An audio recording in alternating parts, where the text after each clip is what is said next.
Buenos dias! Como vocês estão, turma? Bem? Espero que sim. Vamos continuar com as nossas aulas. Nós estamos aí na unidade 6 da apostila de vocês. Na aula passada, eu fiz os exercícios que estão na página 78 em diante, se eu não me engano. Porque esses exercícios eu vou pedir eles na prova. Então, eu fiz eles na aula passada para garantir e eu acabei pulando essa parte aqui dos heterossemânticos. Então, eu vou fazer essa parte agora com vocês, lembrando que isso não cai na prova, certo? Então, vamos lá. Los heterosemânticos. Nosotros que hablamos portugués, solemos sufrir con algunas expresiones en español que son denominadas heterosemánticos, los falsos amigos. Son palabras que poseen una grafía muy semejante al portugués, pero con una significación muy distinta. Observa. Graso, grasosa, que tiene grasa o está formado por ella. Ejemplo, cutis graso, cabello graso, alimentos con elevado tenor de graso. Manteiga, unto o sebo de un animal. Ejemplo, mi mamá usa tanta grasa en los asados.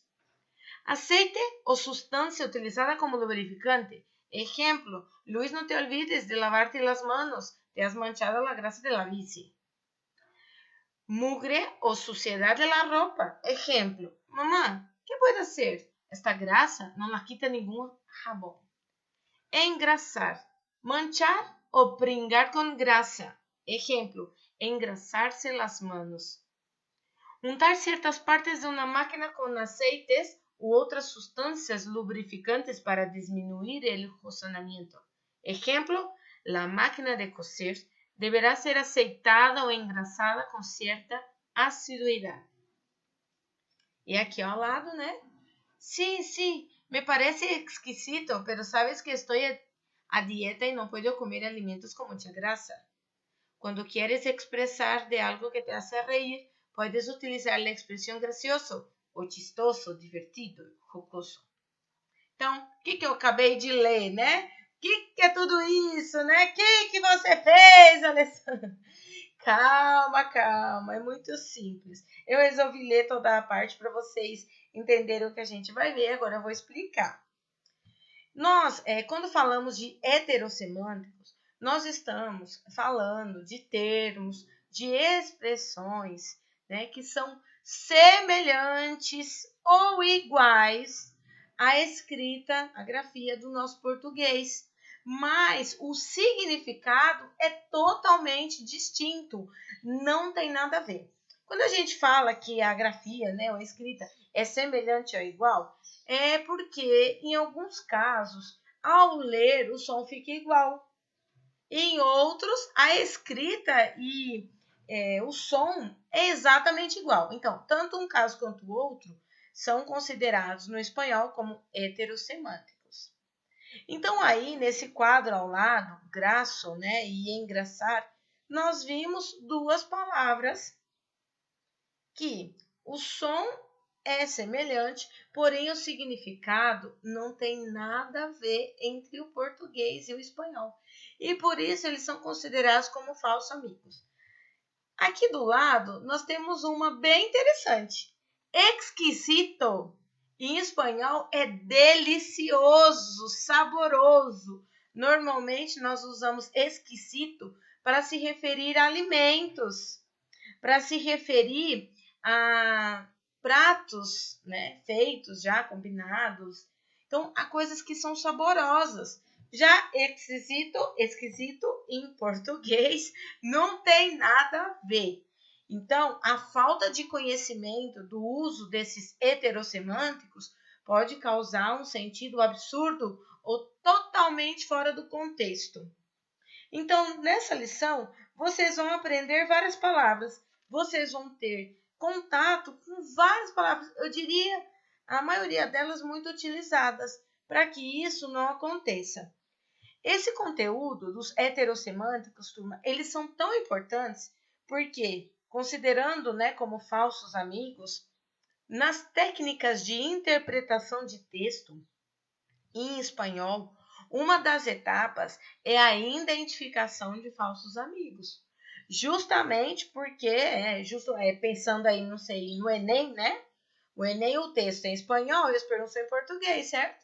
Se você não tem esse conhecimento, você entende algo totalmente fora do contexto. Então, por isso que é uma das etapas esse reconhecimento dos falsos amigos, certo? Então, aqui eu vou fazer junto com vocês, nós vamos ver várias palavras, várias. Lá no texto que nós vimos para chupar seus dedos, da página 72, nós vimos várias expressões que elas estavam sublinhadas. E cada uma delas, relacionada ao significado, tinha sentidos e expressões diferentes lá no texto. Algumas, né? Sítio. O que é sítio em português? Um lugar que eu adoraria ir neste momento de pandemia, né?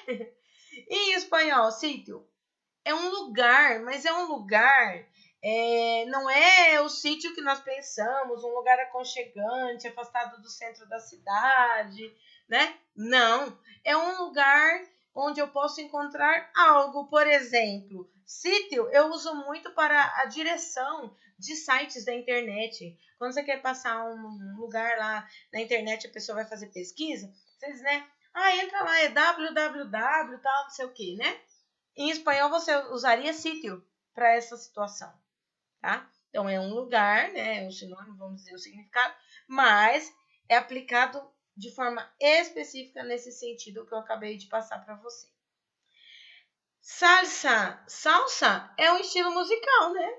Então, é um estilo musical caribenho, né? Por assim dizer, mas em espanhol, salsa é um molho de tomate. Normalmente nós usamos salsa no espaguete, né? Na pasta. Então, mescla de várias substâncias desleídas com que se adereçam nas comidas. Então, seria isso. Polo, né? Em espanhol é cria de aves, particularmente de gallina. Então, carne de frango, né? O frango. Quando nós eu vou comer frango, vas a comer pollo, certo? Então, em português, polo normalmente é um estilo de camisa. Nós nos referimos mais a esse contexto.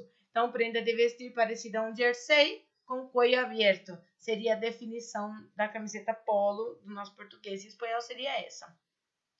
Apenas. Em espanhol é dificilmente, casi no. E já em português seria algo único, né? E nada mais. Então, unicamente, nada mais, sim, outra coisa. Helado. Gelado, no caso, né? Em espanhol, já seria na bebida, que pode estar helada, ou comum é o quê? Sorvete. Helado é sorvete. Então, pode estar sendo aí utilizado também, no caso, uma bebida gelada, algo gelado, mas o comum é se referir ao sorvete, certo? Então, aí, ó, vocês viram várias palavrinhas, né? Que podem causar aí essa confusão. Aqui, que outros falsos amigos conheces? Relacionas adequadamente. Então, aqui é muito engraçado, porque vocês vão ver palavras, né? Por exemplo, embaraçada, né? Uma pessoa embaraçada em espanhol, ela tá grávida, né? E se você quiser se referir em português, né? Nossa, pensando que você tá falando espanhol, né? A pessoa está embaraçada. Já pensou se você se refere a um homem? Falta de conhecimento total, meu Deus do céu. Então, é muito importante essa parte da gramática, muito mesmo. Aqui nós temos firma, cena, balão, cubiertos, berro, embaraçada, vaso, taller, cachorro e escritório. Talleres, talheres, no caso aqui é cubiertos. Assinatura é firma. Grávida é embaraçada. Escrivaninha é escritório. Filhote é cachorro, porque cachorro em espanhol é perro, né? Bola é balão. Agrião é berro. Jantar é cena. Oficina é taller. Que seria talher, né? Quase o som. E copo é vaso, então não tem nada a ver. Então, olha que interessante. O 3. ¿Sabes qué significan estos verbos? Señala la opción correcta. Então, acordar-se é lembrar-se. Adoçar é aproximar. Acostar é deitar. Aceitar é lubrificar.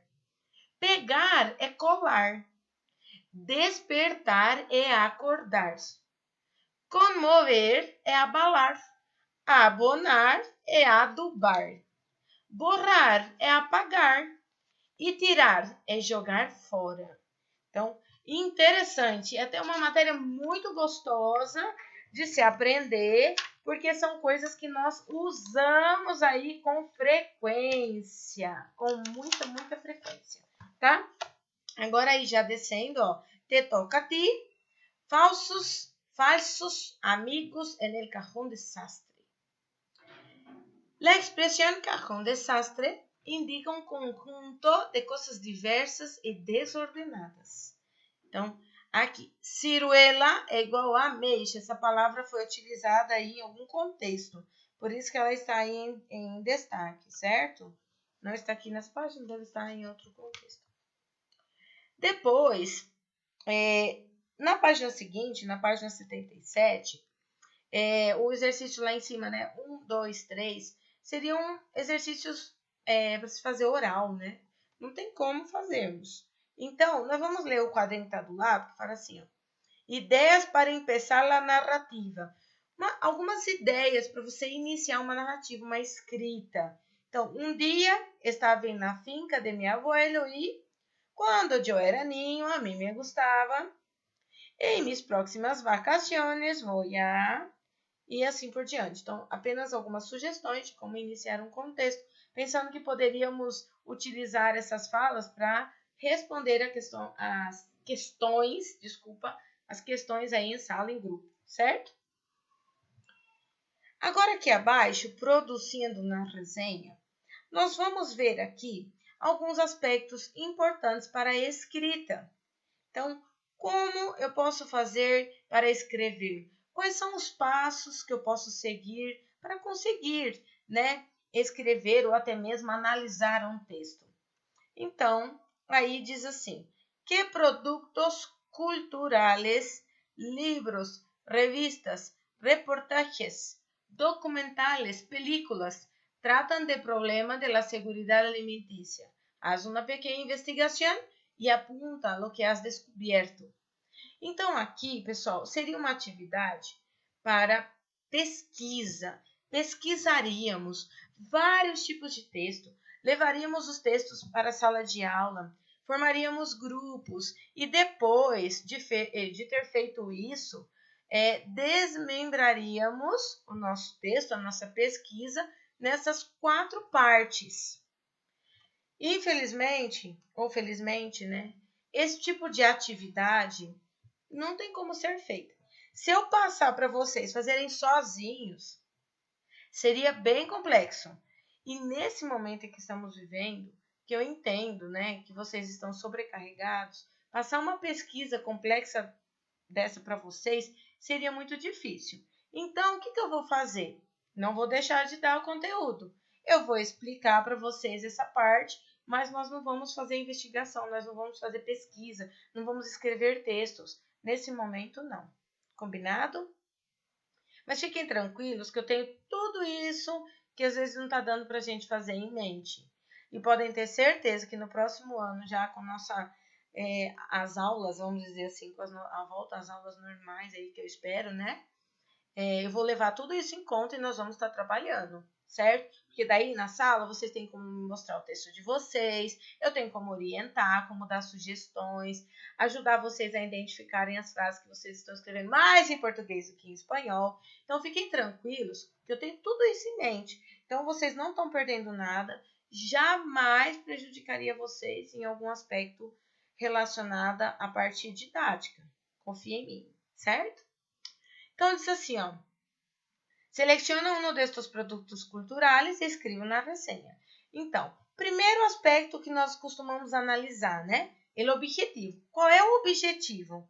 Esse texto que vocês pegaram como inspiração, que vocês analisaram, qual era o objetivo que ele tinha? Aí vocês têm dois aspectos que podem ajudar nessa análise. Pode solo presentar informações generales sobre o produto cultural ou, además de las informações de caráter general, puedes apresentar tu opinião sobre o produto cultural. Então, aqui está dizendo que vocês podem apresentar na resenha, no resumo, sobre o que vocês analisaram, o que vocês escolheram, os aspectos gerais sobre o produto cultural, sobre o que está sendo dito, ou vocês podem também apresentar informações de um caráter mais geral, né, generalizado. E aí é quando podem também estar apresentando uma opinião sobre esse produto. Depois, pensa onde vas a publicar a resenha, ou seja, onde você vai apresentar essa resenha. É um trabalho apenas escrito? Vai ser uma apresentação oral? O que vai ser feito? Porque aí você precisa levar em conta. Solamente para tus companheiros de classe? Só para eles? Num jornal da escola? Numa apresentação mais formal da escola? Ou vocês vão fazer para uma pessoa externa? Isso precisa ser levado em consideração, ou seja, o público-alvo, né? Depois, determina a extensão do texto. Então, vocês vão determinar a extensão do texto. Começo, meio e fim. O que vocês vão desenvolver? Quais são os argumentos que vocês vão oferecer? Né? Ou seja, o que o texto que vocês pegaram está falando? Quais são os tipos de argumento que eles utilizaram? Então, agora vocês vão precisar disso. E depois, antes de desenvolver o texto, ajuda vocês a separarem por grupos. O título, né? Deve ser claro e objetivo, chamando a atenção do leitor para a obra. Então, aqui vocês vão fazer as anotações. Apuntem, são anotações. Informações sobre a obra. Se trata de um párrafo introdutório com as informações generais sobre a obra. Então, vocês vão colocar aqui. Informações sobre o autor da obra, importância dele no cenário cultural, outras obras publicadas, ideias defendidas, né? Resume ou síntese do conteúdo encontrado na obra. E, por fim, uma avaliação, evaluação crítica do conteúdo expressado na obra, tá? Então, de forma geral, vocês têm aqui as etapas detalhada que vocês precisariam fazer antes de escrever. Isso aqui, pessoal, de certa forma é igual ao português, né? O correto, antes de escrevermos algo, é fazermos uma análise, né? Analisar o que eu vou escrever. Eu tenho todos os argumentos necessários, eu me informei sobre o assunto, eu estou preparado para falar sobre o assunto, eu tenho fonte segura, como que eu vou fazer? Qual é o meu público? Para quem eu vou direcionar? Então, aí nós não estamos falando nada de muito diferente, certo? Então, hoje nós vamos encerrar por aqui. Eu vou deixar para vocês a tarefa aí dessa unidade para vocês estarem fazendo e, assim, terem a oportunidade de esclarecer algumas dúvidas que possam surgir relacionada à nossa tarefa, certo? Vocês têm aí na página essa tarefa lá no caderno de atividades, né? Lá no final da apostila, começa na página 27 com um resumo, depois tem uns exercícios gramaticais e, por fim, algumas interpretações de texto. Então, vai da página 27 até a 34. Tá bom? Combinado, turma? Um super beijo. Fiquem com Deus e até a semana que vem, se Deus quiser.